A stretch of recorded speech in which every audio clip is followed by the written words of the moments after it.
support that they give to our men and women. They are doing an outstanding job to allow our firefighters in this 100+ degree weather to get in there and make a stand on this fire. It's very easy to do an operational briefing on a map, but the reality is the men and women that are out there working so hard, it's truly amazing.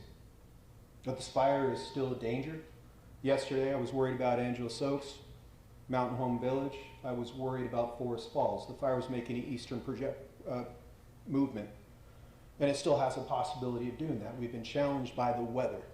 Besides being very hot and, as you know, drought and the historic low temperatures, or excuse me, low humidity and fuel moistures, these thunderstorms have been moving this fire around. Today, the fire is moving northeast, and we're concerned with the citizens of Big Bear.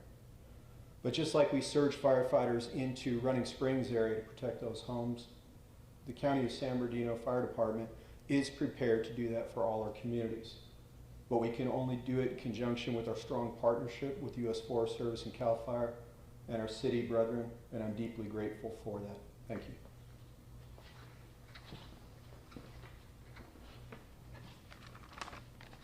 For our next update, we'll have San Bernardino County Sheriff Shannon Dykus. Thank you, everyone, and thank you for covering this. And for all of our citizens that are out there, I want to reassure you that in partnership with our fire departments, your law enforcement agencies are out there in force to protect your property. First, I'd like to address the evacuation orders. Evacuation order, the difference between an order, of course, and a warning is the advisal from our fire departments in the case of an order that fire could be imminent in your community. When we talk about a warning, that is the preparedness. Start gathering your things and be able to get ready to leave that area should the warning turn into an order. I'm briefly going to go over the areas, but I'd like to focus everybody to prepare sbcounty.gov/line fire to get the specifics in terms of streets and exact locations for both the evacuation orders and the warnings. But evacuation orders do exist in the community of Highland, City Creek, Twin Peaks, Unucaipa, and San Bernardino City. Evacuation warnings also exist in Highland, Twin Peaks, Green Valley Lake area, and Ucaipa. For the first couple of days of this fire, San Bernardino County used our mobile field force, which is a group of all hazard trained deputies to the tune of about 100 deputies to address both what was going on top of our local mountains and down in the city of Highland area. That number has since surged to 150, and that's thanks to the mutual aid from our 10 municipal police departments, and I'd like to thank all of those folks. That's Barstow PD, Colton PD, Montclair, Redlands, Upland, Chino, Fontana, Ontario, Rialto, and San Bernardino PDs. That increased our surge from approximately 30 people in the mountains and 30 people down in the valley to about 70 each day. And as of today, that surge has now increased to 150.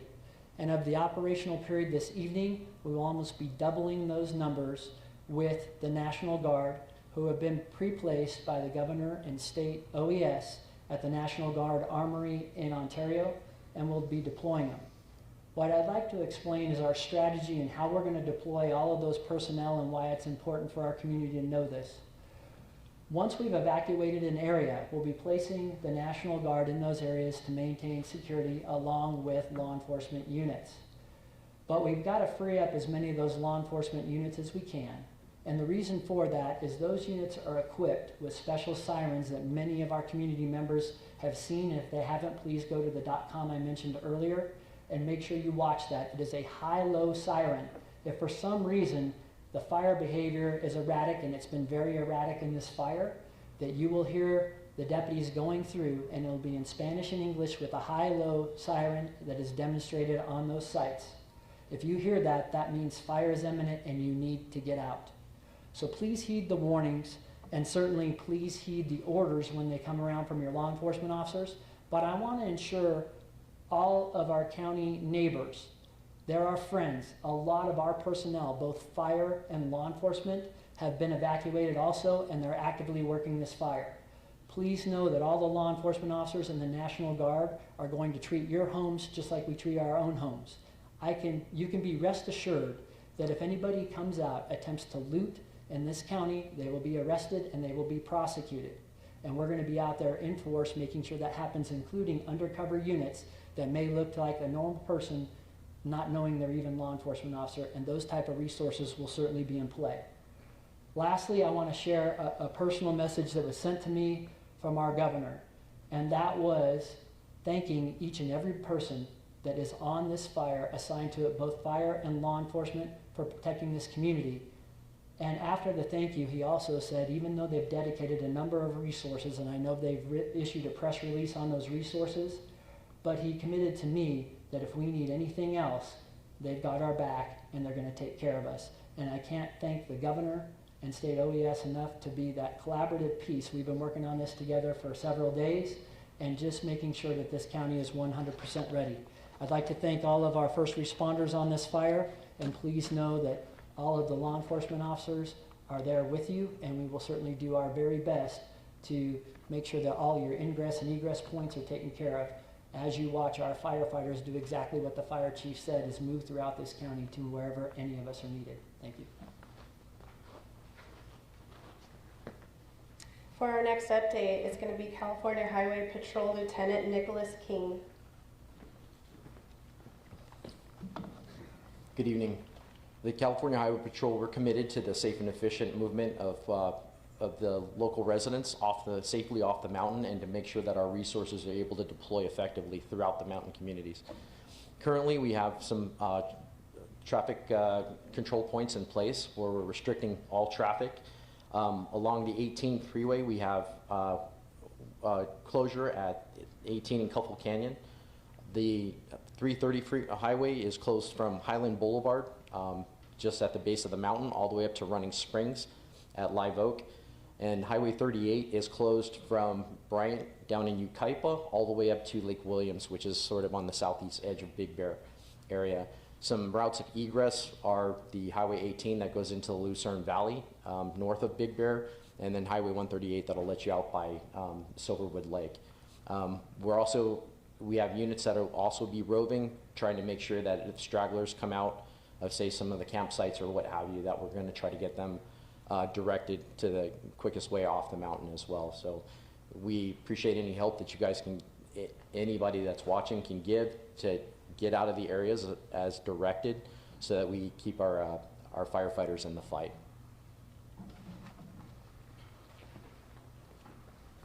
With our next update, we have Unified Incident Commander from the San Bernardino National Forest, Fire Chief Sal Reyes. Good afternoon, everybody, and I want to start off with a thank you. Thank you to everybody in the room, thank you to everybody behind me, and thank you to all the men and women in all the emergency services that are out there in a true unified effort. That word has been not thrown around, but it's been used since the first speaker got up, and that really is truly the posture and the atmosphere that we want to continue on the San Bernardino National Forest as we continue through this incident. So, talking to all the people that are out there right now, this is a community-based meeting. We want everybody to know that the San Bernardino National Forest understands that we have one of the forests, even though acreage-wise, size-wise, one of the smaller forests, if you go across the country, has one of the largest populations of people and communities within our forest boundary. When we have a fire of this size, of this magnitude, of this intensity, I'd be misspeaking if I said our firefighting workforce and our workforce as a whole was able to handle that ourselves. I think that all of my partners and cooperators, not only in the room but behind me, would agree to that statement, and it really needs to be an all-in, all effort by every single emergency services out there, and that's what you're seeing right now.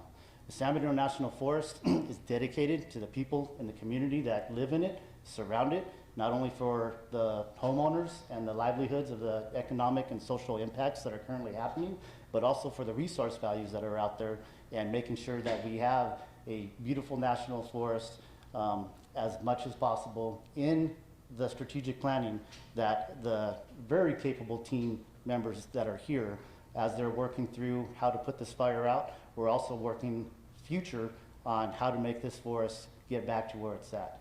Obviously, the immediate need is the public safety and the firefighter safety.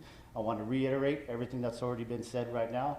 For the general public, if you're given information by the sheriffs or any law enforcement officer, please follow that. The men and women out there doing their job can't do their job safely and effectively if they can't focus on what their specific mission is. And always, the mission is going to be life safety first. For anybody in the area and our homeowners in the community, and the San Bernardino National Forest absolutely supports that. So please make their job as easy as they can and follow all the instructions. We're going to be working continuously hard with the team that's in place and everybody else to get information out as speedily and readily as possible. And then when the time is right, the decisions will be made to get people back into their homes and their businesses and everything that goes along with that. There's currently a forest order in place for closure. There's also lines available through different things to get information, not just on the social media aspects, but also the hotlines. Those are chat staffed 24/7 as of right now. Those information are available, staffed by our forest personnel and everybody else out there that's lending a helping hand. I'm going to end and close with, again, the San Bernardino National Forest is dedicated to the people of the communities, the natural resources, the cultural resources, the social economic impacts of what this incident is really bringing to us. And as we stand here, literally in the shadow of multiple smoke columns around our Inland Empire community, not just to mention our focused area here on the forest, we know that there is a lot going on in California. The chief's already mentioned that. Our focus is this incident, the people that are affected by it, and how to get this incident where it needs to be and get the forest and the communities back in place and resume that normalization. Thank you, everybody.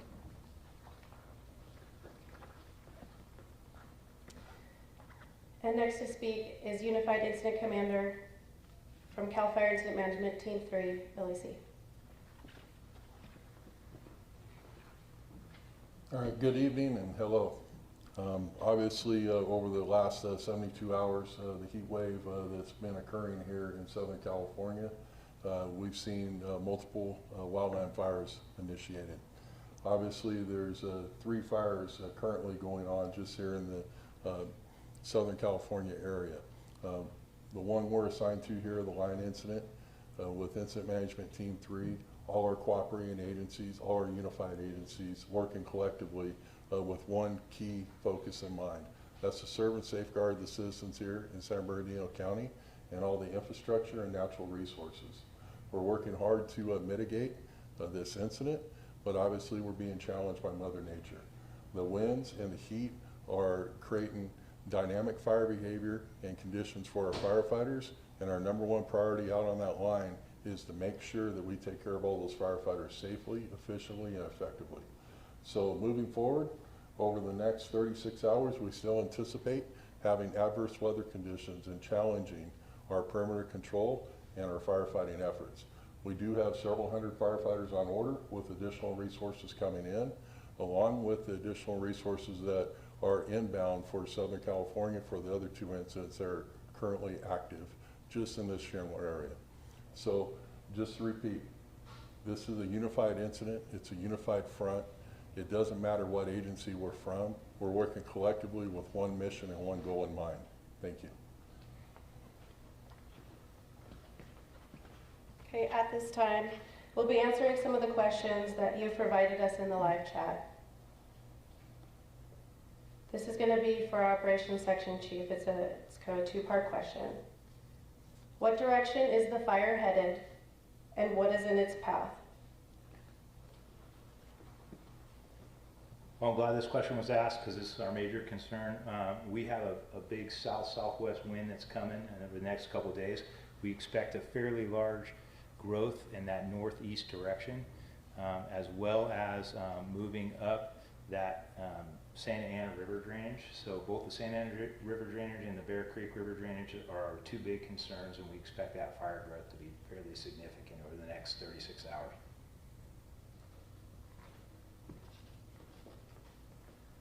We have another question for our Operations Section Chief. It's concerning where is our air support?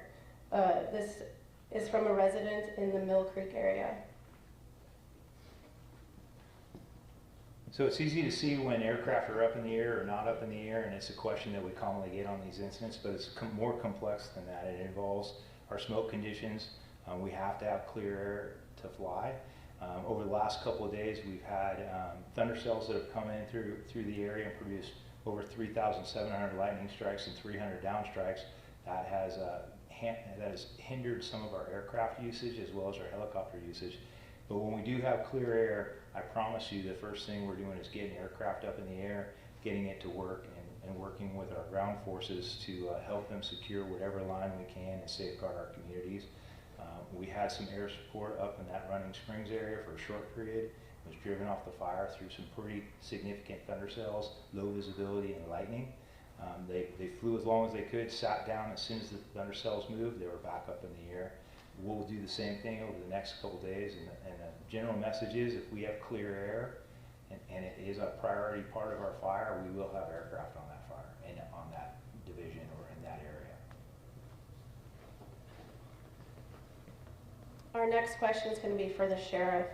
Are there concerns about looters in Running Springs and in Big Bear?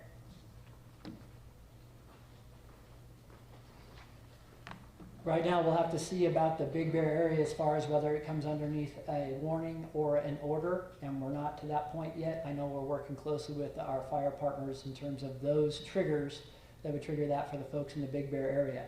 We have evacuated under an order a large portion of the Running Springs area, and in those cases, of course, we're always concerned about looting.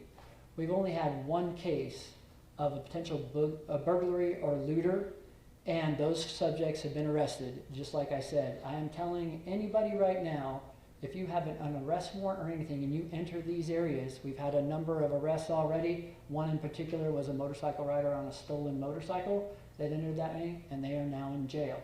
We are not messing around.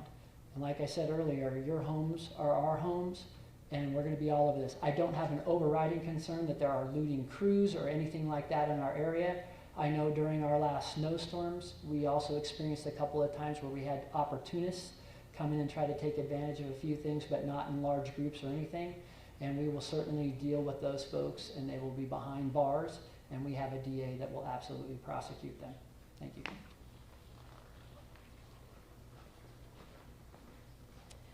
This will conclude our live stream. Please continue to follow all of us on our social media platforms for the most updated information on the line fire.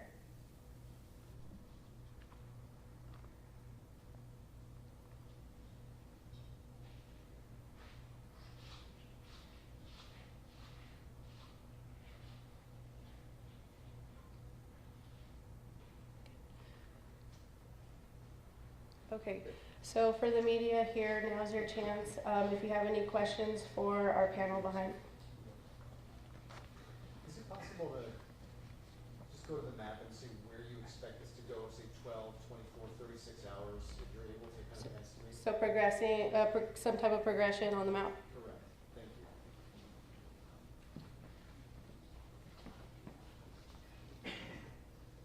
Probably easier for me to do this. All right. So coming up, the Santa Ana River drainage here, and moving in both sides of this river drainage. We expect it, let me get my bearings here, by 9 a.m. tomorrow morning, we have projections of it sitting right here at the intersection of Santa Ana River drainage and the Bear Creek drainage, somewhere around 9 a.m.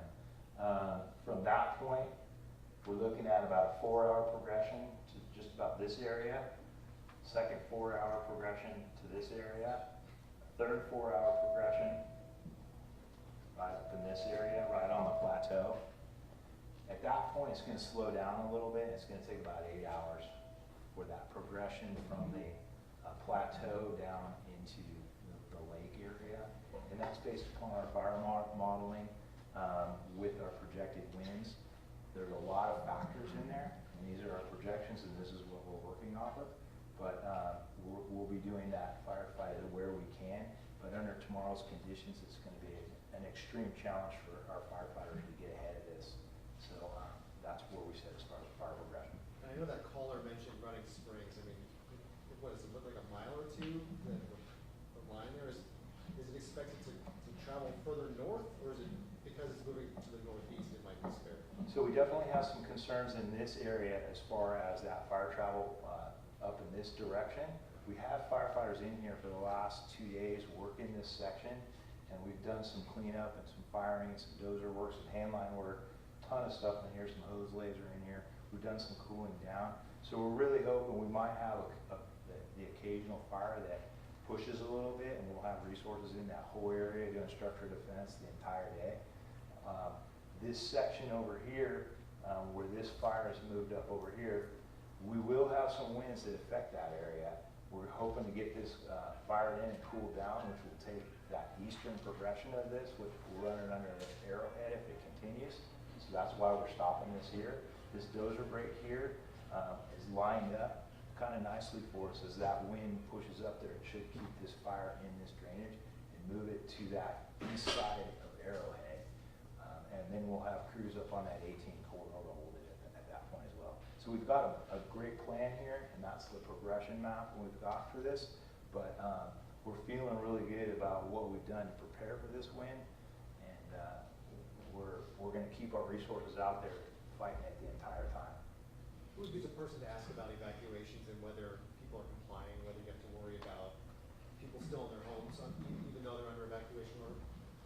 So the question is about evacuation, some people remaining in their homes, and then how many people actually leave. So one of the things when I mentioned that the mobile field force, they're also equipped with a piece of technology where their phones are that GIS spotting piece of equipment. So when we go to someone's home, we actually, so number one, we were there. Number two, is the person there? And it also allows us just with the push of the button, are they staying, are they going? Right now, we're getting a tremendous amount of cooperation, but as you can imagine, there are some people that don't want to leave their homes.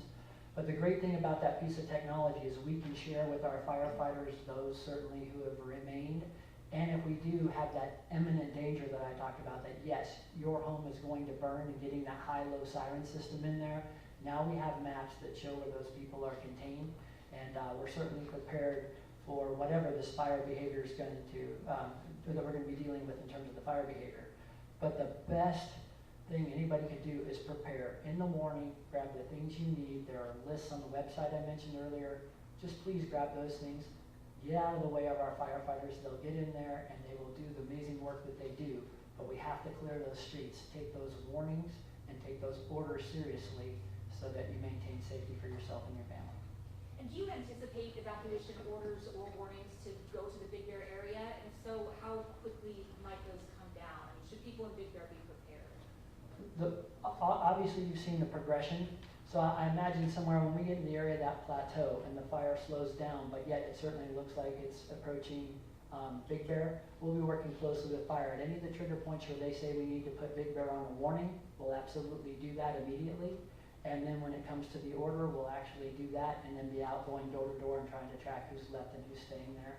So we have that good situational awareness picture. And we're very blessed right now. Like I said, a lot of state resources, a lot of federal resources. Congressman Aguilar was here. He was at my Department Operations Center. And so far, even on trying to help us with all these efforts, whether it's equipment coming in or when we get to the point of recovery, our federal, state, and local resources have been nothing but amazing in terms of supporting this event.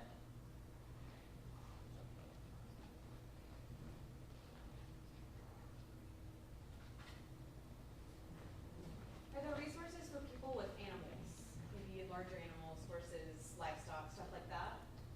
Yeah, we do have multiple evacuation shelters, both for large and small, and some of the evacuation shelters, including the one in Fontana, is taking pets.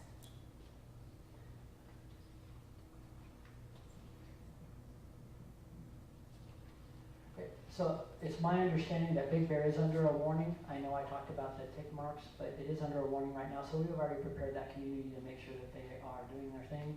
I know that we are also staging National Guard resources and Sheriff's Department resources up in Big Bear. So if anything does change, we're already in the area and we're ready to respond.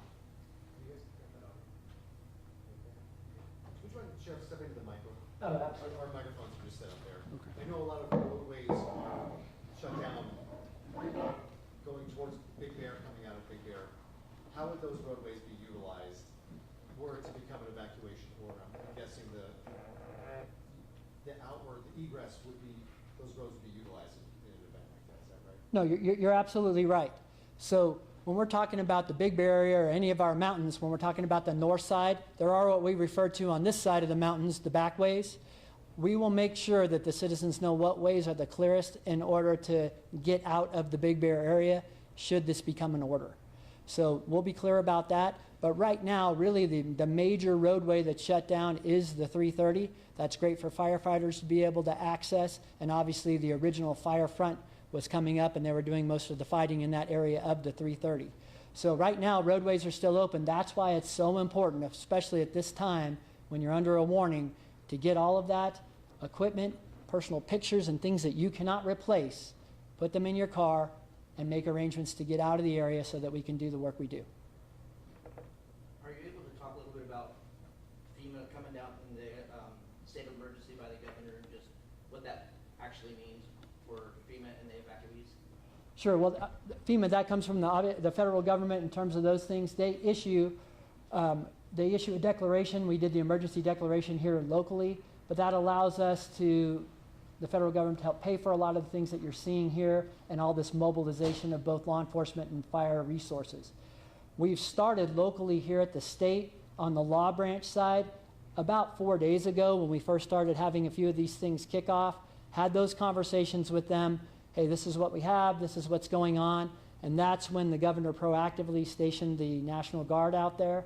And as a result of that, we're deliberately using them in a number of areas so we can free up those municipal and county law enforcement resources. What's the most important thing you need for the evacuees that are off the mountain on finding resources? So we mentioned the shelters. If you go to that Prepare SB County, you'll have all the shelters that are available there. Still tune into that site. There are a lot, even CAL FIRE's got a site. We're updating all that information all the time.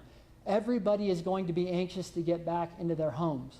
We are equally as anxious to get them back into their homes, but as explained by all of our fire personnel, hotspots are still popping up. So you may be somewhere in the neighborhood and say, well, I want it back in my home because I don't see these things. Until they do that mop-up portion, they mentioned cooling down, it's still dangerous in those areas. So we're asking for everybody's patience. Stay at the shelter or other arrangements you've had. We're going to be very vocal about what opens and what closes and when, and we'll try to get people back into their homes as quickly as possible. But number one is always going to be safety for both law enforcement and fire. Thank you.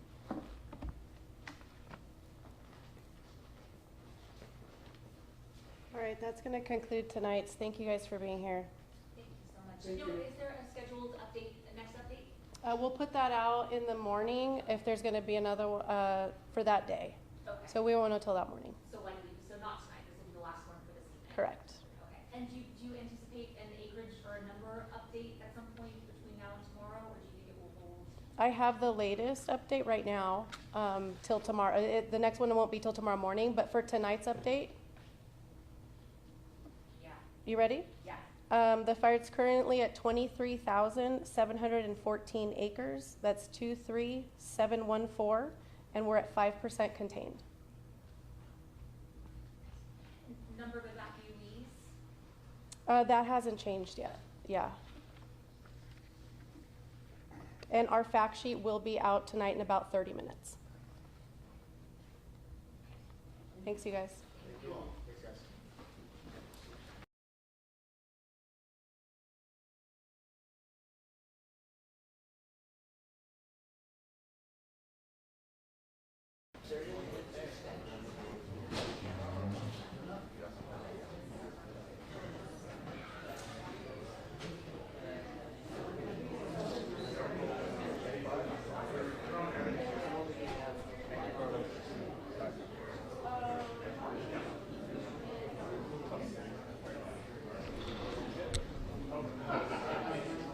Hey, thank you for the light. That worked really good.